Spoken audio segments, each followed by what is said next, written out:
generation project with several key components: renewable energy production via hydropower and solar photovoltaic generation. Battery technology will provide short duration storage to help smooth out the inherent variability of the solar energy and to keep the water pumps operating smoothly and efficiently.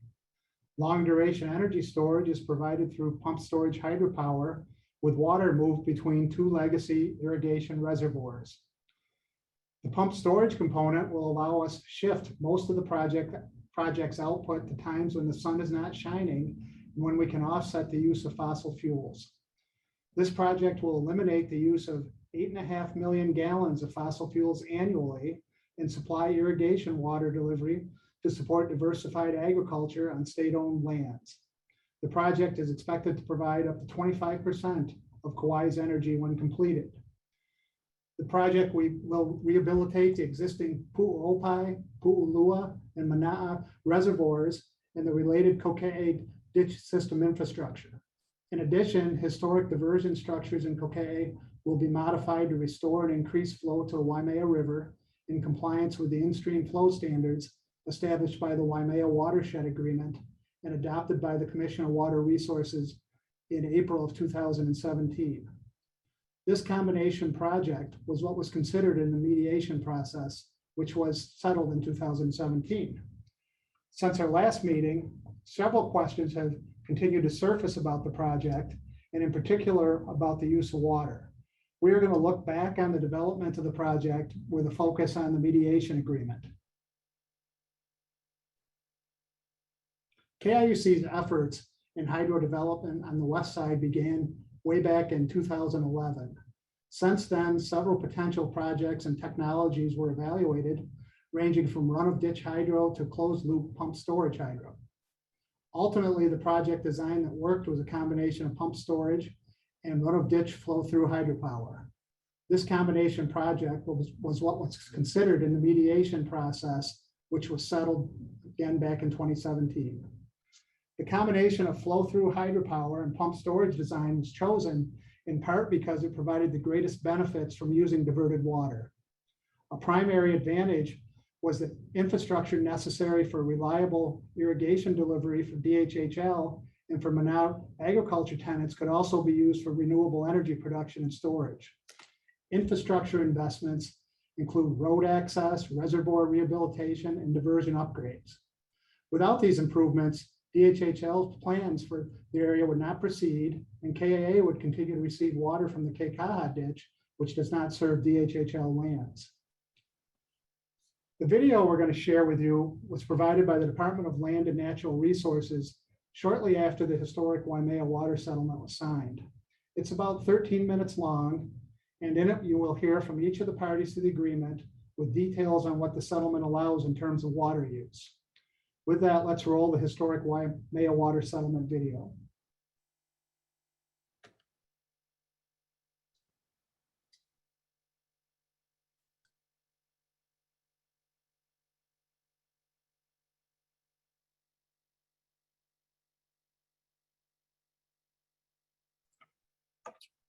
Brandy, can you restart it with the sound?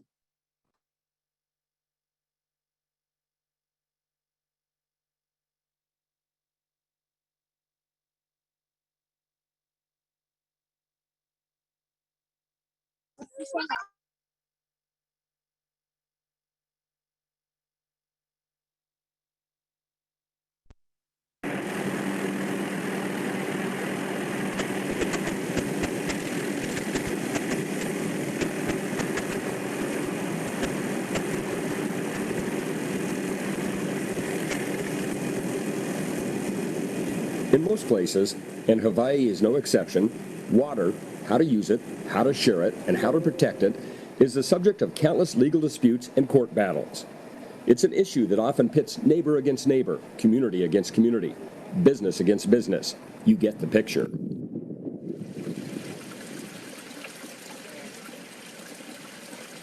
Such was the case on the west side of Kauai and the use of the Waimea River and its tributaries, which flow from on high and into the Pacific, carving along their way the stunningly beautiful Waimea Canyon, often referred to as the Grand Canyon of the Pacific.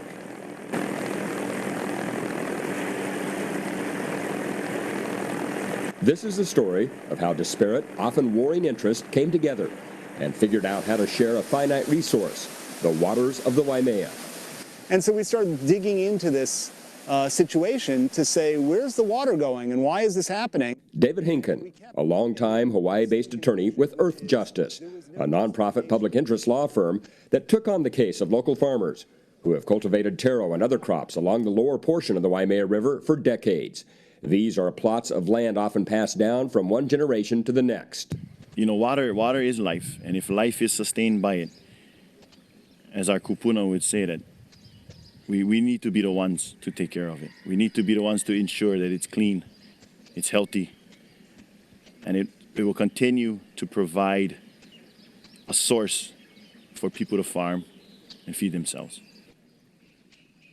You know, we're taro farmers across the valley, in Makaweli Valley here, but we come down this road and cross this river at this crossing every day to get to our taro patches, and over the years we've just seen a steady decline in the amount of water coming down, and it's just a steady decline in the opu and the river life, and so, you know, we kind of got talking that, man, the river looks terrible. So John, Kaina, and several other farmers formed a hui, Po'ai Vai Ola, and with Hinken's help, they took on the state, big agricultural interest, and the Kauai Island Utility Cooperative, or KIUC. And we kept ending up with the same conclusion, which is there was no justification for continuing the diversion of Waimea River water. You used to have a plantation growing sugarcane, which is one of the thirstiest crops possible. Large-scale sugarcane cultivation ended on Kauai in 2001, and the plantations were shuttered. So most of the land was lying fallow, and yet tens of millions of gallons were still being exported out of this watershed and onto the Mana Plain, and we had to ask ourselves why. So in 2013, July of 2013, we filed a petition with the Water Commission asking the Water Commission to take a look at the rivers in the Waimea River system and ensure that they had the water of life that they needed to restore the ecosystem, to restore this natural system on which the community depends. At the same time, we filed a complaint that said that the Agribusiness Development Corporation, which is responsible for the ditch, was wasting the water, that they were dumping the water, that they weren't using water for productive use like agriculture, but just taking it out of the river and on a road to nowhere. That road to nowhere, or in this case, a river to nowhere, was destined to be tied up for years, maybe even decades, in legal wranglings, which meant hugely expensive and tremendously time-consuming court and state administrative battles. Meanwhile, the small downstream farmers would struggle to keep their crops from wilting in the intense Hawaiian sun. Over the course of the next couple of years was sort of a voyage of discovery, both for Earth Justice and Po'ai Vaiola, as well as the Water Commission, as we pushed to dig into the facts to find out what was really going on here, and the facts were actually quite shocking. He explains that upwards of 20 million gallons of water a day were being diverted out of the Waimea watershed by Big Ag, much more than was needed for the crops that replaced sugarcane. What we learned with the commission is that the Agribusiness Development Corporation and the Kekaha Agriculture Association, which managed the ditch for ADC, weren't even keeping tabs on how much water the farmers were taking or the agribusiness was taking. What came out through this investigation was that the water was actually being diverted to produce hydropower. We're at the Waimea diversion in the bottom of Waimea Canyon. This diversion was put in 1906. It diverts the Waimea River water into a tunnel, and then it enters the Kekaha ditch. Right directly across from us, the green building, is a hydroelectric plant, the Waimea hydroelectric plant. That was rebuilt in 1952. 1947, there was a big flood. The hydro plant was located on this side of the riverbank. It got washed out, and then they decided to carve a hole into the mountain and recess it back into the wall there to protect it from flooding, and it's been there ever since. Sadly, Landis Ignacio passed away in 2017. Until his death, he was the manager of the Kekaha Agricultural Association, or KAA, which was formed by 5 farmers in 2003 to protect the century-old complex infrastructure that moves water to and fro here.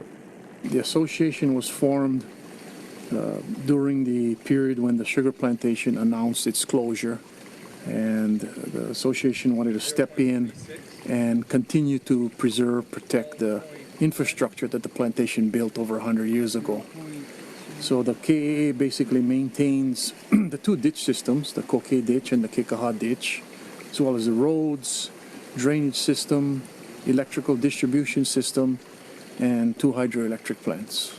Water is totally critical to everything you do. Water obviously is the heart of the industry on West Kauai, and without water there'd be no farming. Distance, you write 11.0.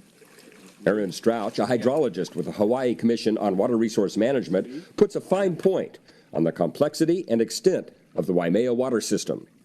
There are 2 integrated ditch systems that include multiple diversions, 2 coupled hydropower plants, many points of control, multiple reservoirs. There's multiple landowners, DHHL, state parks, DLNR, Forest Reserve, and then ADC. And the ditches cross all of them. So it becomes quite cumbersome to manage something that has multiple stakeholders. Including the local utility co-op, which had long been looking at building hydroelectric capacity in West Kauai, using the waters of the Waimea. We own 2 hydro projects on the east side of the island, and the west side, after our investigation where the Pu'uopai and Pu'ulua reservoirs are, is the most attractive hydro opportunity on the island at this point. So we've been looking out there and investigating and doing developmental work for quite some time out there. One of the big issues was water, and until this historic mediation settlement took place, the water was an unresolved issue, and you clearly can't do a hydro project unless water is settled. The historic mediation settlement, announced by the State Water Commission in April 2017, it focuses on adequate water supply for the river, sustainable agriculture, and renewable energy, resolves claims for current users, and establishes a framework for the balanced and sustainable uses of water in West Kauai well into the future. A future that until this agreement could have been as muddy as the Waimea River's mouth. From our standpoint, it was critical that this settlement be done because the alternative of going into a contested case historically could be a decade or more of time to settle it out, and we just didn't have the patience to wait a decade on a development project. It would cost too much money. From about 380 feet in elevation down to the river floor, goes under the river, comes up on the west bank. For the first time, the settlement protects the in-stream uses of the watershed, and that includes habitat for freshwater fish, ecosystem services, water quality, traditional and customary practices, recreational and aesthetic values, things that weren't protected under the original management of the watershed. Yes. It's getting all your proper people together and working together as a community and pushing forward to what we can get for our future. This is for our future, for our grandchildren, great-grandchildren, to have the waters restored back into our rivers. You know, when you settle a case, that's really the beginning of the next phase. I mean, people like to pop the champagne and say we're all done and we can move on. But as we've learned from long experience in a variety of cases, in a variety of contexts, getting the agreement, getting the ruling, getting the order from the commission puts to a close some aspects of the case, but other aspects of the case are going to need continued monitoring, enforcement, and oversight to make sure that the wins that we got on paper translate into wins on the ground and in the river. He and everyone involved in the settlement reached under the leadership of mediator Robbie Alm on an agreement that had resulted in some wins and some losses for all. Everybody won and everybody lost. Earth Justice got restoration of stream flows, and DHHL got water for their Mauka lands and the potential for a pump storage hydropower plant. KIUC gets the potential to explore alternative energy resources, and the Kekaha Agriculture Association maintains the water necessary for agriculture on the monoplains. At the same time, the ecosystem is protected. I'm glad that we did get a settlement, but I'm one of those. I come from a generation where even though we get something, it's never going to be enough. And in this case, it definitely isn't. But it's definitely also a good step in the right direction, I believe. And if we can, along the road, there's going to be many more good steps and great steps that we're going to have to take in getting the rest of it restored into our river. With the agreement in hand, a lot of the hard work begins and will continue into the foreseeable future. The beauty of this, as the chair of the Water Commission concluded, this is an example of multi-party environmental dispute resolution, which addressed complex issues in a holistic and comprehensive manner. It is a result of an effort to find creative solutions and broad commonalities through the dedication and hard work of all parties involved. The time has come that we needed to take necessary action, and we didn't want to prolong the decision.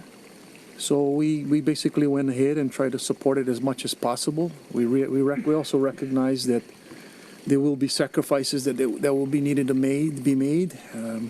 We would need to implement changes over time as well.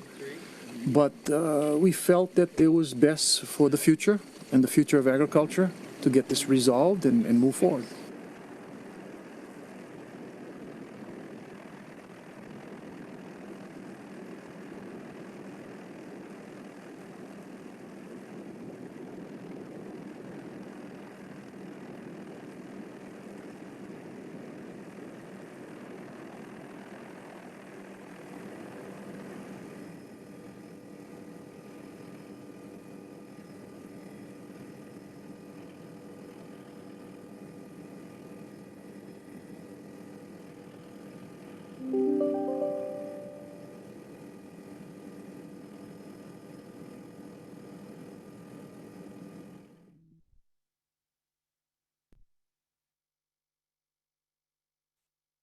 I hope that gives us all a good background on the mediation settlement.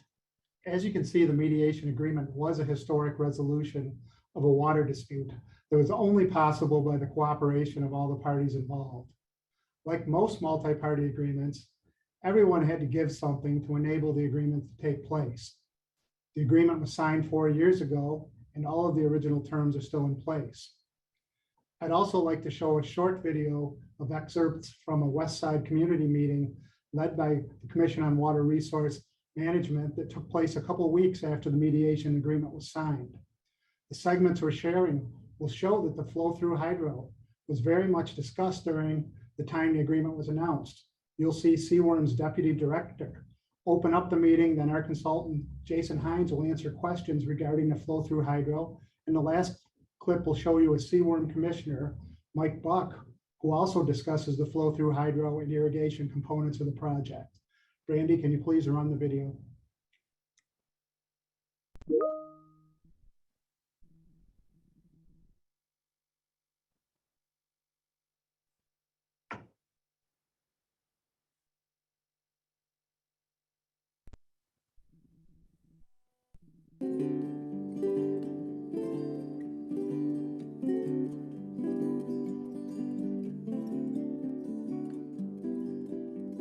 My name is Jeff Pearson.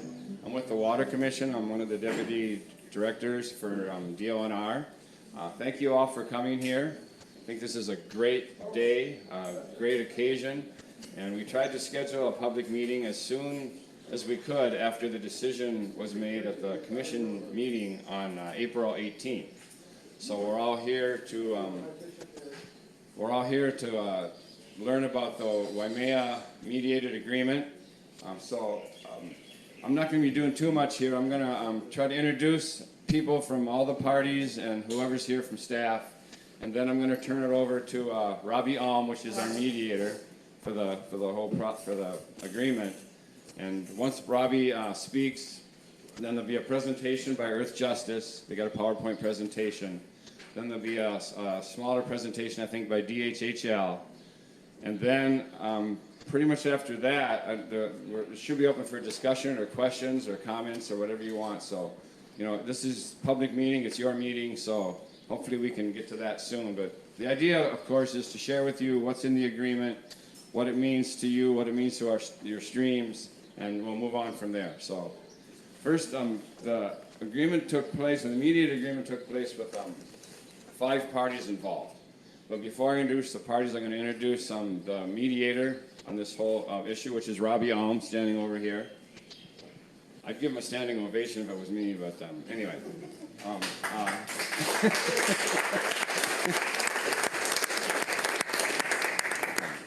Staff, I have Dean Ueno, who's the stream branch chief. A couple of his staff, Aaron Strouch and Rebecca Alakai in the back over there with their uniforms on. Got to make sure I get everybody here. We have a couple of commissioners here. We have Kamana Beamer in the back in the white, Neil Hannes, and Michael Buck.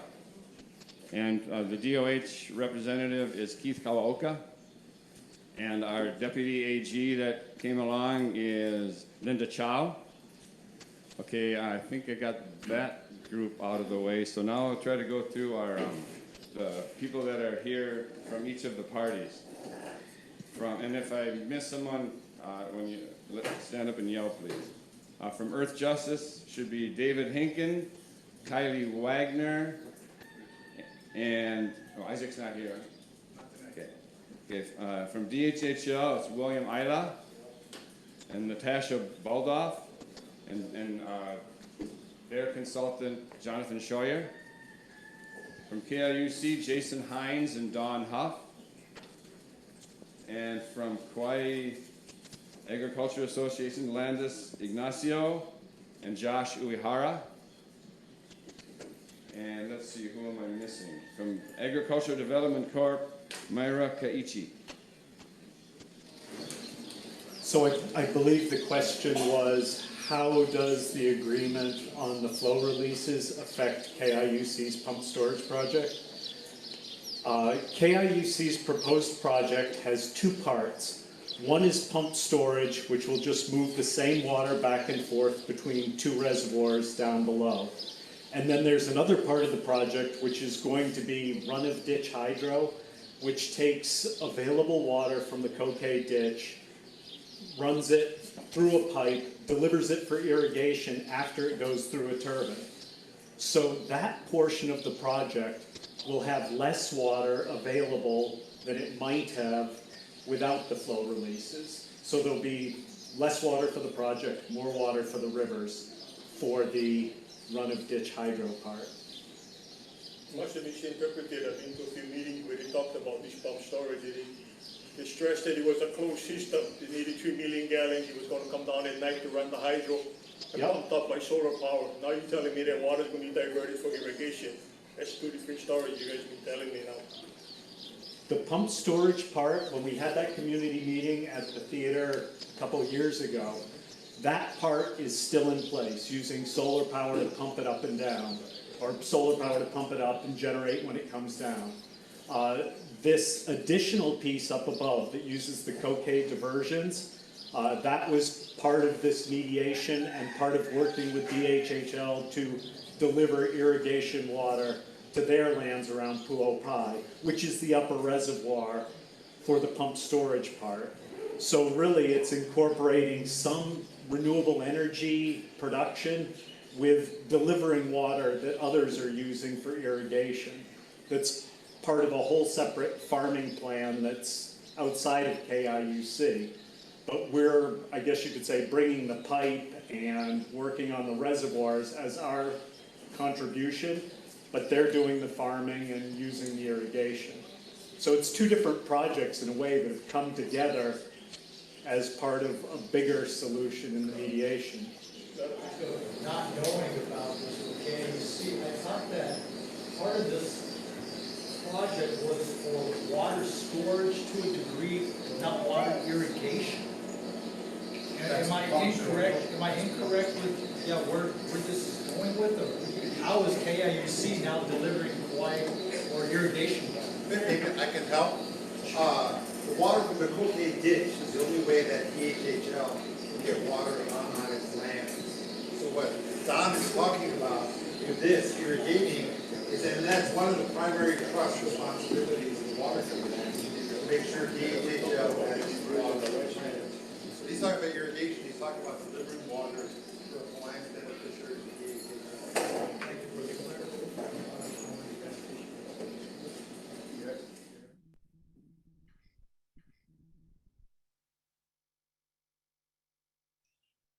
So as you can see, KIUC's consultant, Jason Hines, very clearly explained that the project would include both pump storage and flow-through hydroelectric generation.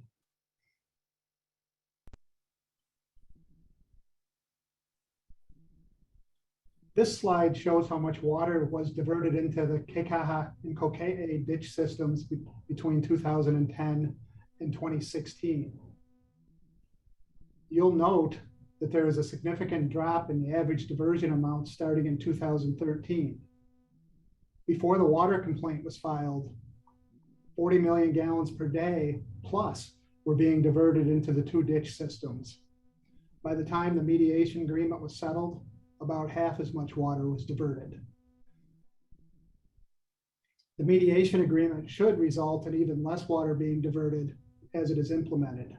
The agreement provides for a rolling average of 11 million gallons per day for the Kauai ditch system and set initial in-stream flow standards for streams of diversions going to the Kekaha ditch. Furthermore, the agreement provides that if KIUC's project goes into operation, the commission will examine the amounts being diverted into the Kekaha ditch system with a goal of increasing the interim in-stream flow standards that dictate how much water must remain in the streams. For comparison purposes, in 2020, an average water level of 119 million gallons per day was recorded at the Waimea River gauge. The mediation agreement diversion amount is roughly 10% of this total, leaving 90% of the water in the streams.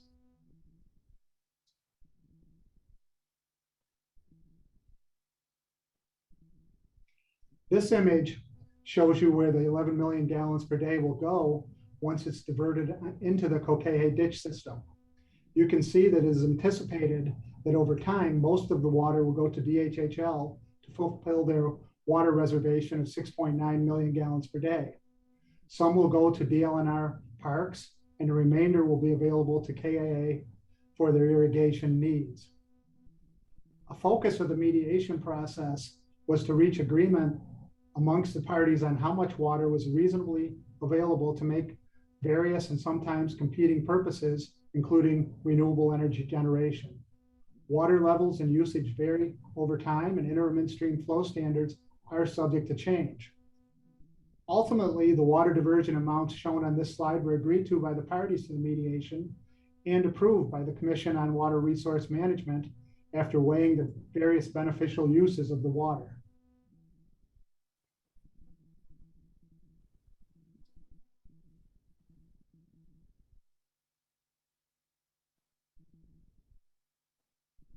We are often asked about what benefits of this project are for the West Side communities.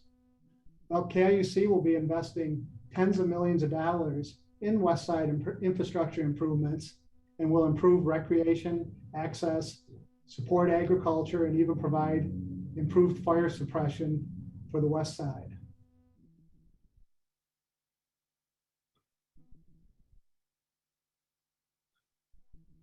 Randy, if you can go to the DHHL benefits.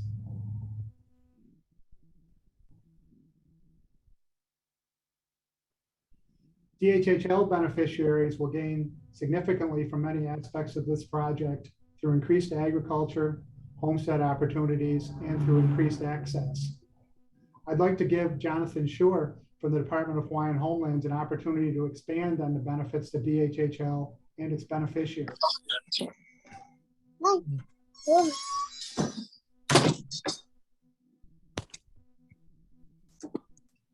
Aloha, David. Did you want me to talk now or later on? Sure, no, you can talk.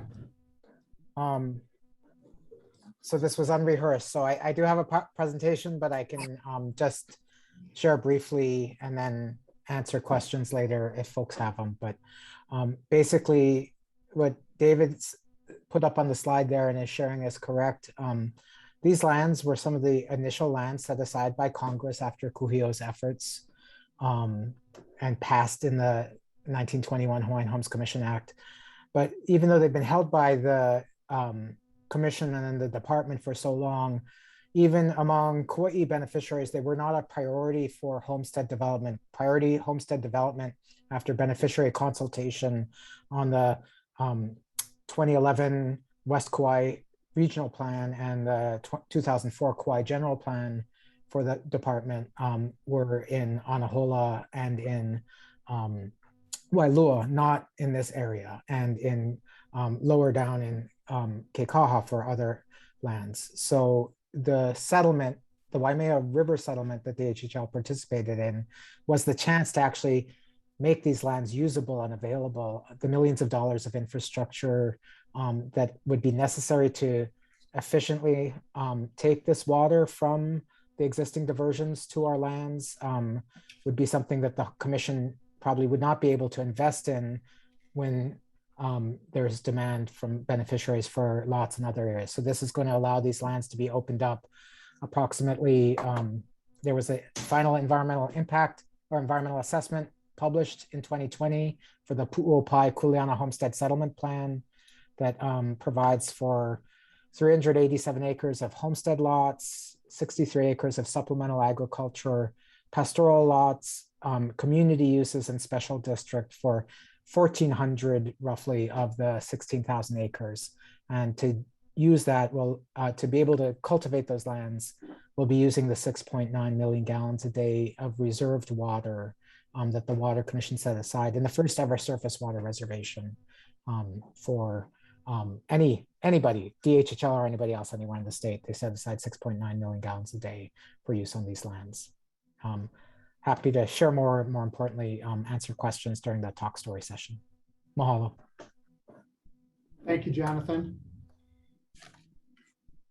And thank you to everybody for attending tonight and listening to our presentation. And with that, we will open up for questions. You can submit your questions either on the chat, or you can raise your hand and we'll call on you, and someone from KIUC or AES will do our best shot at answering your question completely. David, we did have one question in the chat related to, and I'm not sure if this can be answered. I don't know if it would be Dawn, but this person was wondering how much water was restored to the stream as a result of the watershed or the water agreement settlement. Is there a way to quantify how much will be restored to the stream? Dawn, would you like to take that? I don't have a combined, I don't have that number. We can work with Water Commission to try to provide that. But I don't have that number off the top of my head. I apologize. And I think some of it depends on the phase 2 part of the agreement, which goes into place after the West Kauai project goes online. Because at that point, the Keikaha ditch will be reassessed. And the agreement comes right on and says the goal is to increase the in-stream flow standards, which the inverse of that is that'll mean less water will be diverted on the Keikaha side. So the Kokee side that our project draws from will be 11 million gallons per day, and that's a question of how much goes into the remains in the Keikaha side. It's not a, it's not a quantification of what's left in the stream necessarily, but I can say that the way that IIFS is structured at the Kokee diversions, once the project is in operation, is that when stream flows are low, 2/3 of the water in the stream stays in the stream. So the majority stays in the stream and 1/3 less is diverted. But I will have to talk with Water Commission on quantifying values remaining in streams beyond that. Thank you. And there is Don. a comment in the chat that annual rainfall will always skew the results and should be factored when analyzing the data. Good point. I also wanted to mention, I know that water flow diagram is very difficult to see. It's on the screen, but I did put a link to that diagram, which is on our website. So if you want to, you can click on that link and take a closer look at that diagram of how the water flows once it comes into the ditch. Thank you, Beth.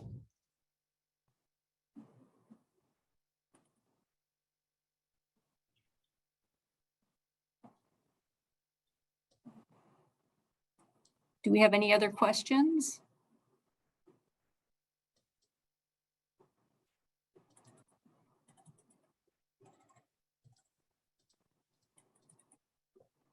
I'm scrolling around looking for hands up and don't see any. Alan, do you have anything to add from the KIUC board tonight, or Alan's our board chairman? You're muted, Alan.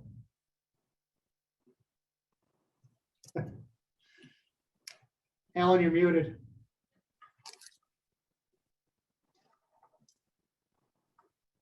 We're here with open ears and open eyes to answer any questions. I see Clayton Kubo's hand is raised. Clayton, go ahead.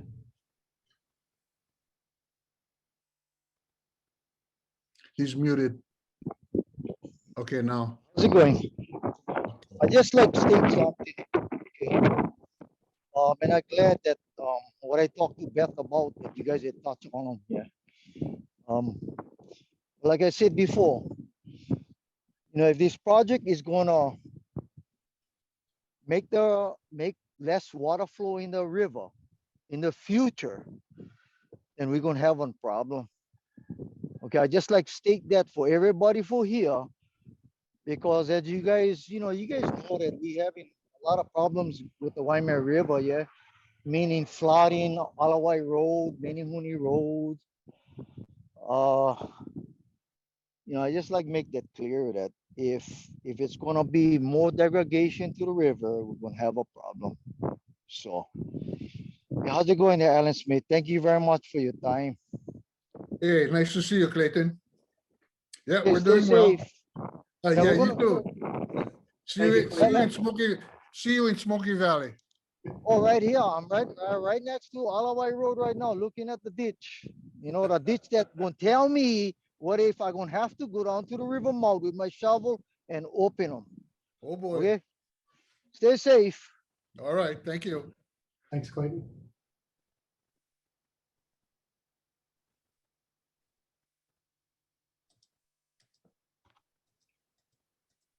Beth, do we have any more questions? There was one comment just about asking when the next meeting would be. So we're planning to do this every second Tuesday of the month. So that would be November 9th. And the comment was also that this is a difficult time of day for families to participate. So thank you for that comment. Yeah, I'm assuming we probably won't be in person yet next month.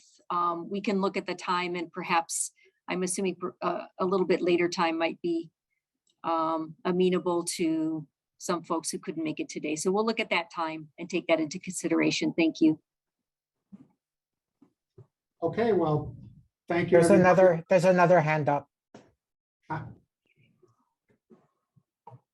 Okay. Yeah, there's no name to that user, but. This is me, Kauai Warren. Can you guys hear me? Yes. Yeah. Yeah. So, I had some thoughts on this whole system.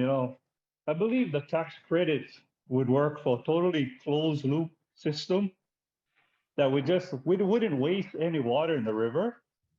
It would provide Jonathan the irrigation water as needed, because I can't see Jonathan competing at an industrial level that sure did with 6.9 million gallons a day, to see that Kauai develop 1,400 acres in a year, in 2 years. to take 6.9 million gallons. I think that's not really using our river water wisely. The tax credits I believe, will be there for whatever project you do, but it shouldn't be associated with wasting water. Yeah. And I think that have you guys got any recent numbers on future ag planning for the Mana Plains from ADC? They're begging everybody on the west side to go farm out there, and they're not even using 3 million gallons. So again, you over here, your project flow through project as of 2017, is that's after the meeting by the way, you guys had with Hawaiian Homelands. You didn't tell us it was flow through in May of 2017. We have that records also, your presentation that you did for us that we invited you there for. So whether you guys saying that this flow through project was always there, I'm saying it's not sustainable.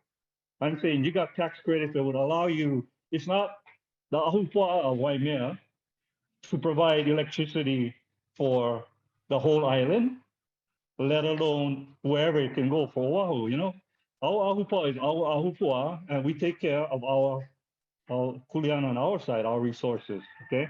No matter how much it makes sense to you. That's Waimea West Side Water. A closed loop system would provide irrigation to Jonathan as much as they need, even more than 6.9 million gallons if they need it. And the water can provide it, of course, the river can provide that water. So you keep talking flow through, there's no justification for ag irrigation. And right now they need hydro because Mana Plains, they need hydro power to pump the plains dry so they can farm. So that's not even a sustainable agriculture area. It was wetlands. So you guys talk about tax credit. Use a tax credit for the right system. And maybe Jonathan, if you can answer to me, what's your timeline on using 6.9 million gallons of water up there? I really would like to see that 1 year, 5 years, 10 years, 20 years. We're talking about individual kuleana homesteaders who go up there and develop their own irrigation systems to irrigate their pastoral lands or whatever lands they're going to do. I don't know if the Hawaiian DHHL is going to support the individual kuleana homesteaders. The homesteaders, we're talking about somebody living in a house and growing some food around their house. I mean, justify 6.9 million gallons to me, please. Thank you very much. Thank you, Kauai. And I think Kauai really illustrates how difficult it is to reach agreements and how the mediation agreement was so really trend-setting or amazing that the parties were able to come together and evaluate and look at the pros and cons and look at the relative benefits of the water and come up with an allocation that tried to weigh all the competing interests. As was said in the video and as I commented, everybody gave up something for that watershed agreement to go through. I guess the only technical side I want to comment on, Kauai, and then I'll give Jonathan a chance to address the questions, is closed loop hydro will not provide irrigation benefits for DHHL. Closed loop hydro, by definition, means there won't be extra water. It will just be recirculating the same water back and forth between the reservoirs. There would be no or extremely limited opportunities to take any water out. It would be just a very small amount, which would be nowhere near enough to provide for what DHHL's plans are. So with that, Jonathan, if you have anything to add, I'd welcome it. Yeah, sure. And can I ask, would it be okay if I tried to share a screen? Because I have a couple pictures that might be helpful to people. And then, so let me, hopefully I do this and not mess it up. But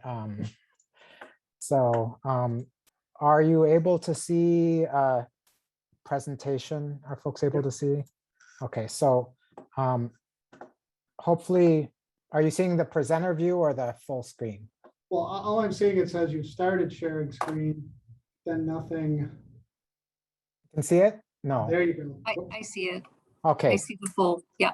Okay, so the area in orange on this map is the boundaries of the 1,600 acre or 16,000 acres Kauai that were set aside by Congress in the Hawaiian Homes Commission Act. The area in pink is what's covered in the Pu'opai Homestead Settlement Plan. And then the next slide And I can make this whole presentation available. I'll give it to Beth Guys to put up on the website. This is the conceptual detailed drawing with individual half-acre homestead lots, and then additional subsistence or more production, supplemental agricultural lots, pastoral lands, the lands right around Pu'opai for community use, etc. So Kauai asked a couple, I'm going to stop screen sharing so we can see each other. Kauai asked a couple questions. How did we, and Kauai, correct me if I'm misstating your question, but I think the two questions I heard, at least that were directed to me, was how did we justify 6.9 million gallons and over what period of time are we going to use that water? The 6.9 million gallons was, we went from the land uses that we had actually proposed in the Kauai Island Plan, the West Kauai Regional Plan, and when we looked at the lands that were actually cultivatable, because I mean, right, to be honest, most of the lands of those 16,000 acres set aside by Congress, right, they're nearly vertical, they're not easy to homestead. So we took the lands that were mostly within the historic footprint of when the Hawaiian Homes Commission didn't actually control most of its land uses and DLNR did. And DLNR's predecessors, they leased out some of the lands to sugar. So we took that footprint and then we looked at a potential crop mix and conservative estimates of what the gallons per day per acre would be. And that's what we presented to the Water Commission when we said, this is how we come up with a need, at least at this time, we think, of up to 6.9 million gallons a day. So that was in, I had it up in a different slide. That was in July of 2017 that I believe they approved it. And I'm happy to also put in the link to that Water Commission meeting and the minutes and the presentations that spell out how we came up with that. The other question that I heard from Clayton, not Clayton, from Kauai, was over what period of time? And this is one of the hard things about one of the many hard things for the Department of Hawaiian Homelands and our beneficiaries is we can get infrastructure ready and we can make lots available, and we can, through the Native Hawaiian Rehabilitation Fund and other efforts and beneficiaries' own efforts, try and train up to be ready to farm on their lands, on their homesteads and the supplemental homesteads. But we can't tell them what crop. We're not like a commercial plantation where we can say, you're going to grow this crop on this land over this many periods. So, we have estimates. The hope is, and kind of spelled out on some level in the EA for the Pu'opai Homestead Settlement Plan, that it will be only a few years to get this area fully utilized, because that's, I mean, it's our mission, it's our fiduciary obligation, and also our passion is to see that these lands be used and occupied and thrive. But a lot of the timing of that, we can help provide some of the infrastructure in conjunction with KIUC and other efforts, but we can't make people successful and make homesteaders successful. We kind of set up the situation to hope that that occurs. So I can't give a firm statement on behalf of the department of, is it going to be within the first year or within 5 years? I will say that in my presentation that I was going to talk about was the Hawaiian Homes Commission passed a Hawaiian water policy plan, and there is a commitment to be efficient with the use of water. So we don't want to see water wasted. To me, the big question, and this really was mentioned by Kauai, is what is ADC going to do to really get good, productive agriculture on the Manawa Plain? Because I think people on Kauai want to see that too. We don't want to just see this land fallow and unused when we know that there's a need for food on our islands and there's a need for productive agriculture and stewardship of those lands. So I think that's like something that we all have to struggle with, and how do we get those lands on the Manawa Plain so that that water isn't diverted and not used, but that water is diverted and used productively for the things that we all value. I'll stop talking now. Thank you for listening. Thank you, Jonathan. We have some other questions popping up, then we'll call on, there's a couple hands raised. One's asking about when can we expect responses to the draft EA comments? And I don't have a firm answer on that. We're still evaluating the comments that were made. We're in discussions with the agencies, so it'll be a while before we come out with a response to them. I'm not sure whether a while's a month or 3 months type of period, but it's not going to be in the next week or so. We come out with where the comments come out. So we're working at it. We're working hard at going through them, but there's a lot of comments out there, and we're trying to take them all serious and respond well to them. Question from Clayton about animals that are drinking from the ditch right now and what's going to happen to them when the ditch becomes a pipe.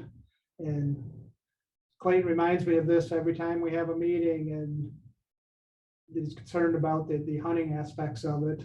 And kind of the answer to it is access to the area is going to be governed by DHHL as the landowner. The piped area will eliminate some water for the animals, but as we've said in the past, it'll be our plan, provided there's hunting allowed in that immediate area, to work with the hunters and come up with supplemental ways if the animals are impacted, be it setting water tanks or ways for the bee water to not harm the access. So we're still planning on working with you, Clayton, and the other hunters on that, but we're going to have to work together.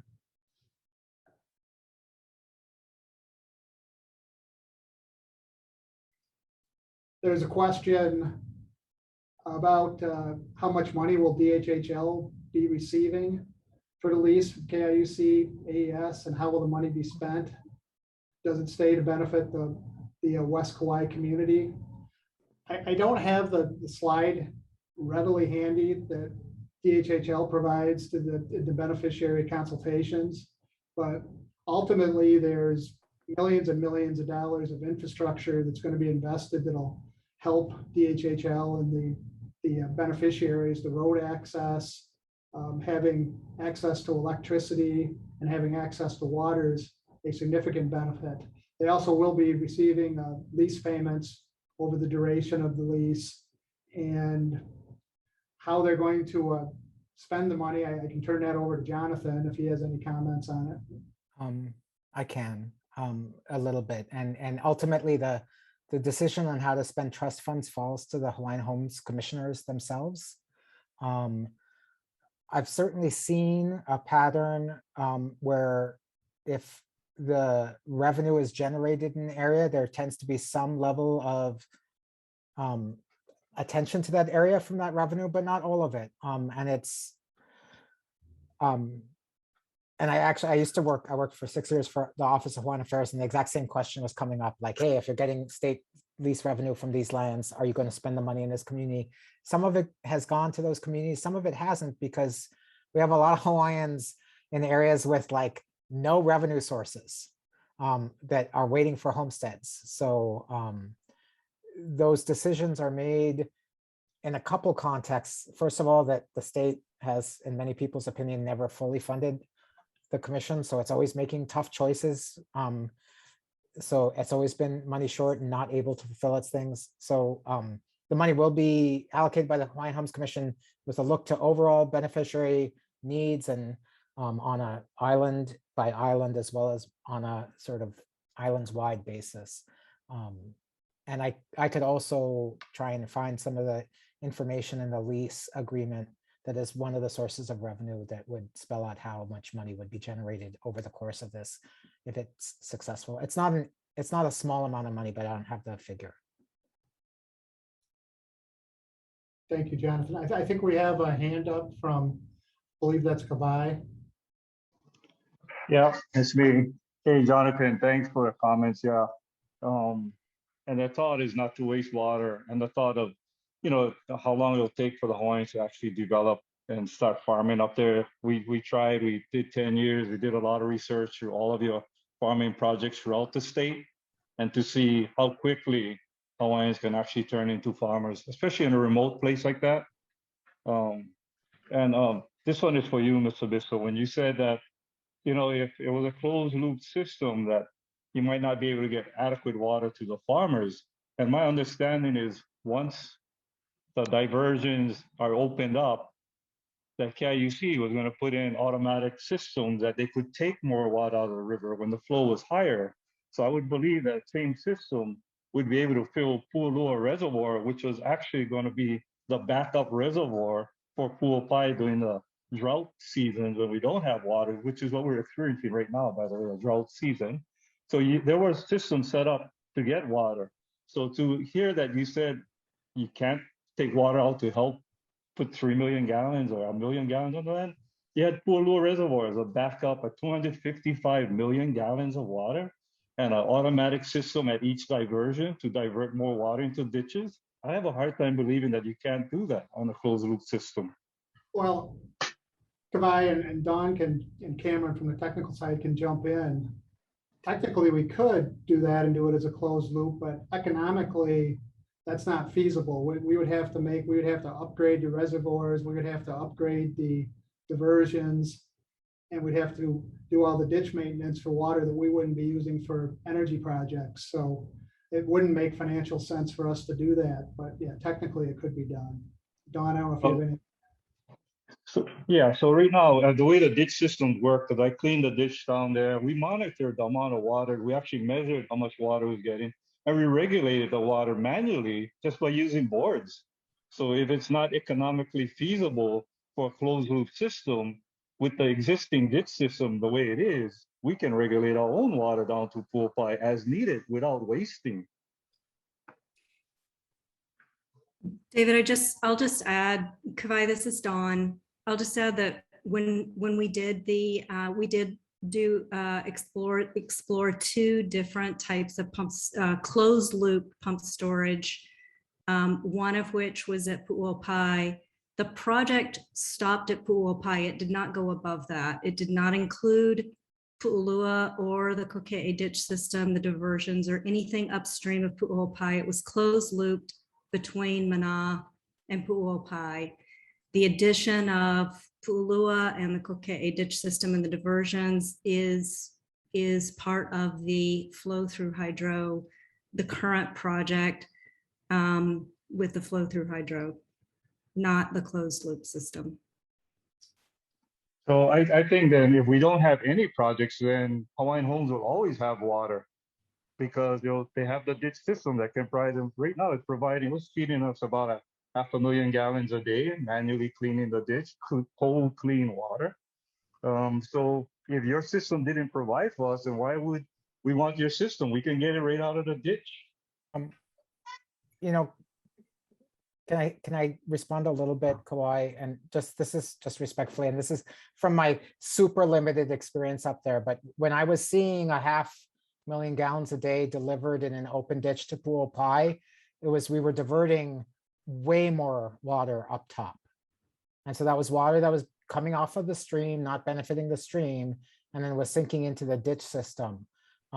Just the pipe in that particularly dry area is a much more, like, you don't get the same losses. So part of what the Hawaiian Homes Commission and their water policy plan is that they want to, right? So they are a public trust use of water. They're one of the 4 priority uses in the state. And they actually have the right to say, like, listen, we need this water and we're going to take, even if the stream suffers. But the commission has said, no, we want to actually balance our demands and our needs to fulfill our, homesteading purpose with the fact that there's other public trust purposes, including leaving water in the stream. So it does offer a real opportunity to have the water be efficient. It is true, you can deliver water without a pipe from Pu'ulua to Pu'upai, but the system losses are huge. And if the department wanted to invest in the pipes, would be millions and millions of dollars that would be hard to justify with all the other beneficiary needs. Excuse me, Jonathan, but that is correct. But also at the time, one of the reasons I agree, in an open loop, in an open ditch system, you lose water. But the water wasn't only going down Kokee Ditch for the Pu'upai lands, it was also going down for the wines of Monachica, and also to keep their ditch clean. That's why water pushes it out. I agree with the pipe. So if a pipe is good and you wanted to irrigate the Mana'a Plains, so if there's a pipe from even Pu'ulua, if you will, all the way down to Pu'umoe and down to the Mana Plains, it's all in a pipe and it still can be a closed loop because you're pumping it back out. The only control in that would be at your monitor gates that they was planning to do according to the mediation, when there's higher river flows that they would take more water, it would do the same thing and it's all in a pipe. I agree, Jonathan, by all means. I just don't agree because I still am concerned about the water at Kinikini Ditch that is being dumped. And right now, the Department of Health has approved a draft plan for the shrimp company to dump 20 million gallons of water from their shrimp ponds at Kinikini Ditch. They're getting their NTDS permit. So 20 million gallons plus maybe 11 to 20 million gallons from a hydro.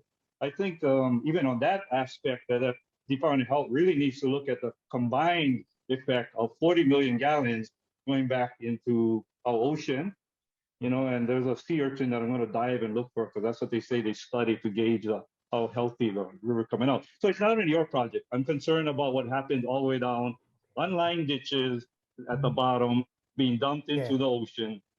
Totally should be put back in the river. If anything, don't even bring it down there. Thank you. Mahalo. And can I, Beth or David, can I respond? Because I see a question in the chat that was directed to DHHL.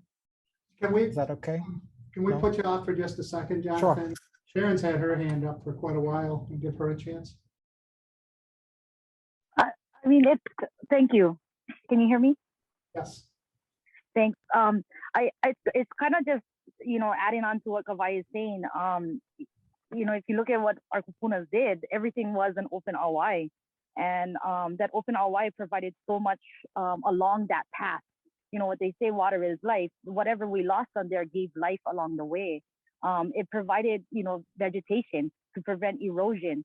And I'm just very sad to see, if we lose the ditch and we do close the loop from Waimea to Kekaha, and how much we will lose as a hunter. And if this is all for conservation, so we don't lose water, what about the land that we're going to lose from erosion? Because what is the biggest thing that erodes our land is, no vegetation, as well as those goats that have already eroded half of Waimea Canyon already. So, let's learn from the mistakes of, what the possibilities, and look at other. I know it's going to be a lot of cost to add in a pipe. I know managing it will be much easier than an open ditch.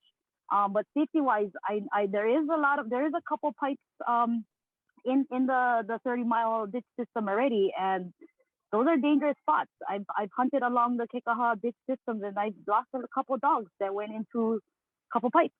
So we have to look into those type of other hazards as well, and prevent that type of incidents if we do go that way. Thank you. Thank you. Don or Cameron, do you have anything to add to that, or any response?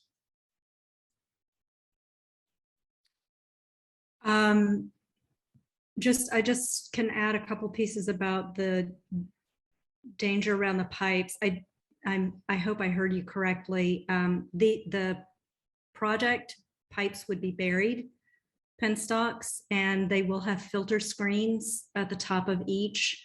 So that would prevent things from animals from going into the pipes, and they will be buried. Thank you. Thanks. That's really good, because what we have now along the system, couple open areas.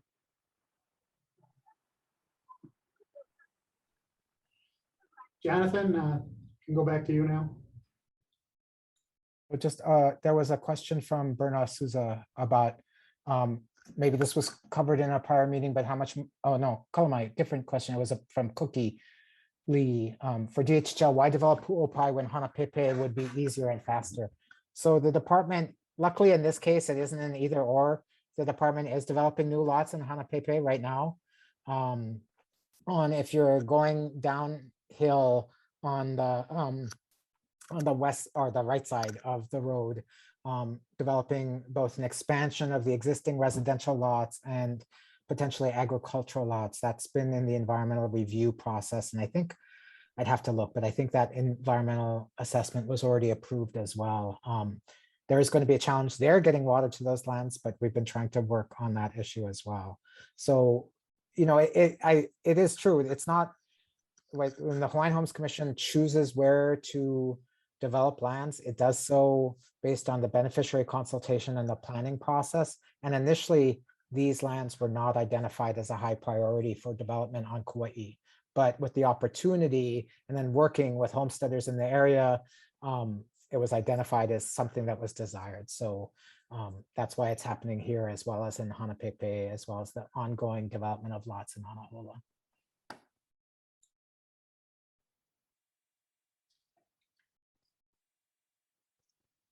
Thank you, Jonathan. Taryn, and your hand is still up. I don't know if you still have a question or it just was left up. I'm taking that it was just left up.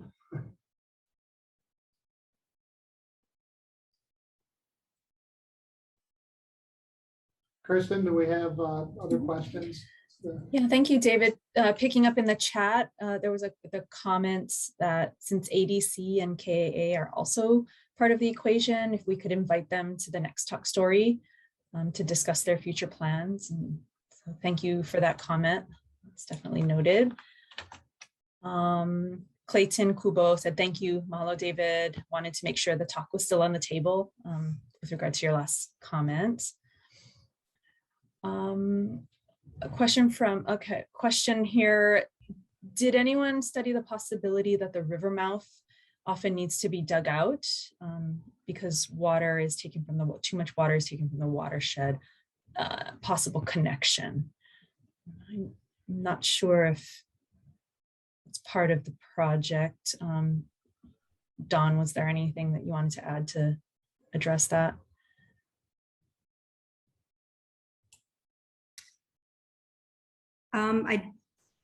No, I don't have a response to that. There's several different theories out about that have been discussed with various agencies and entities from the west side about reasons for why the river mouth has to be opened back up on a fairly regular basis. We do not believe that the diversion for the project will increase or change what's already happening at the river mouth now.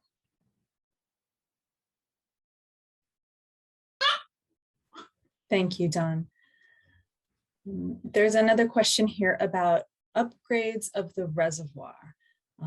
I thought the upgrading of the reservoir was included in the plan.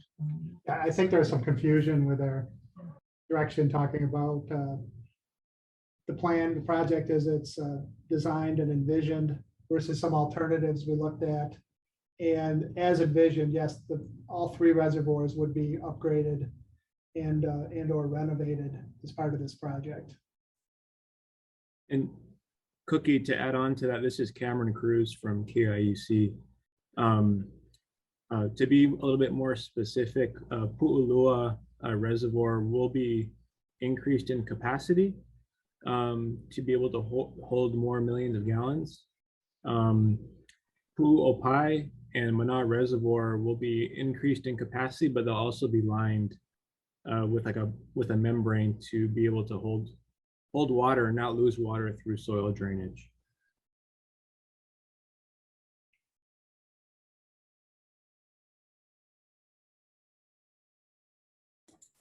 Okay, wonderful. I see some additional comments here. So let's see, I'm looking for questions. There's a thank you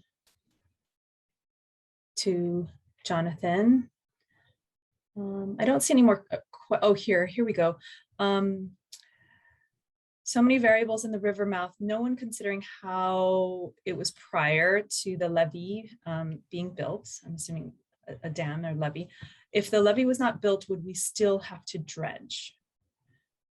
So again, sorry, Kirsten, I'll jump in. The levee is not part of the project. It's not related to the project. So I think any questions about the levee probably should go to Army Corps.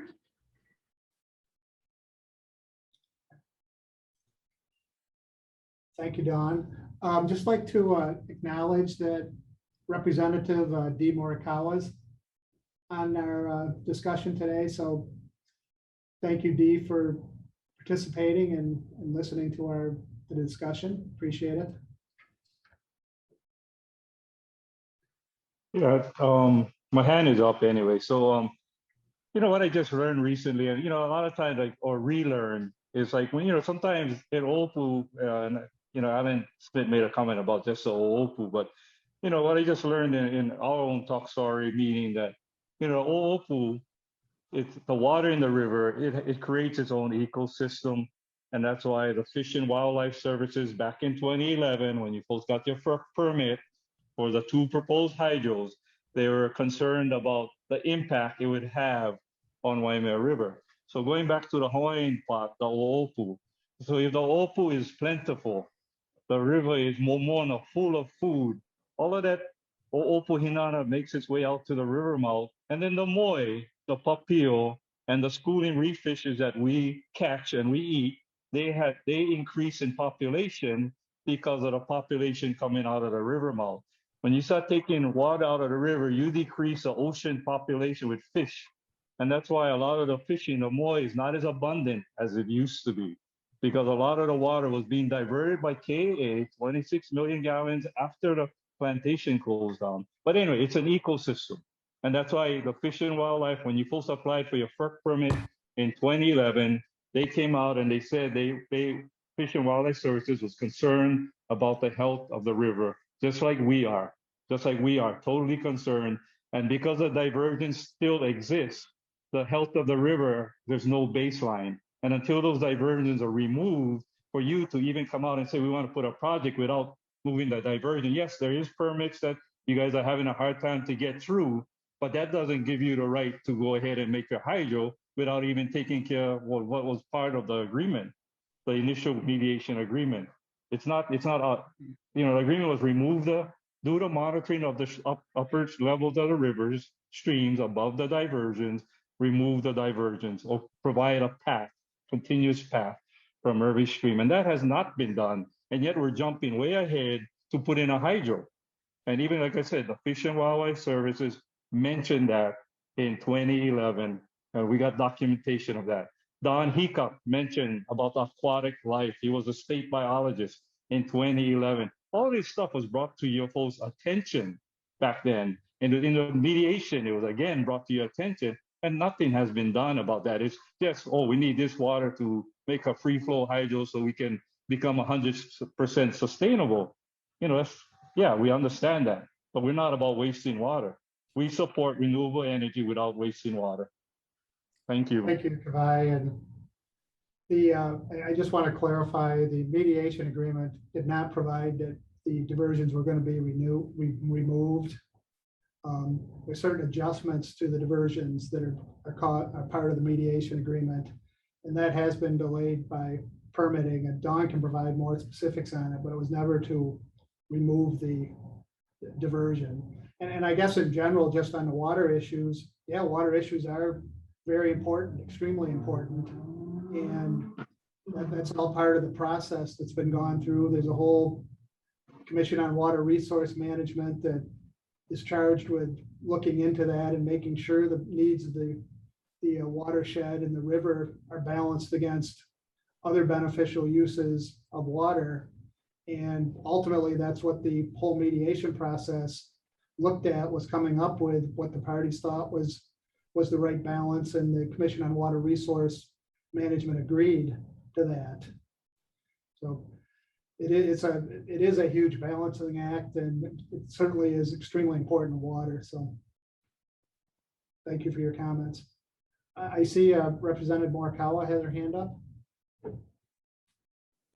Yes, hi, Dave. First of all, I just want to thank you for the packet I got in my office today.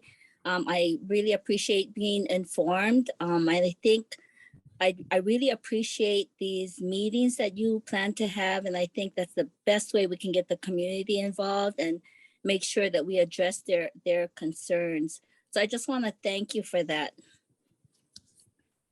Thank you. just for your information on the call, it was an information package that was provided to our representatives from that Beth put together. So thank you, Beth, for doing that. I think, in terms of these meetings, yeah, they're good, but I just want to make clear, and particularly to Kauai, we're available to talk. You know how to reach us. We're available to discuss your concerns more.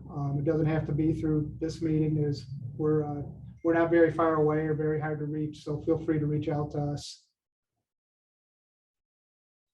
And that's just not to Kauai, that's to everyone.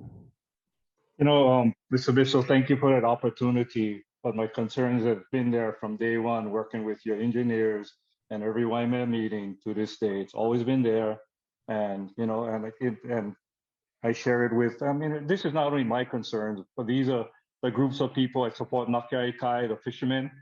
They all support not wasting water and dumping it out onto the Mana Plains.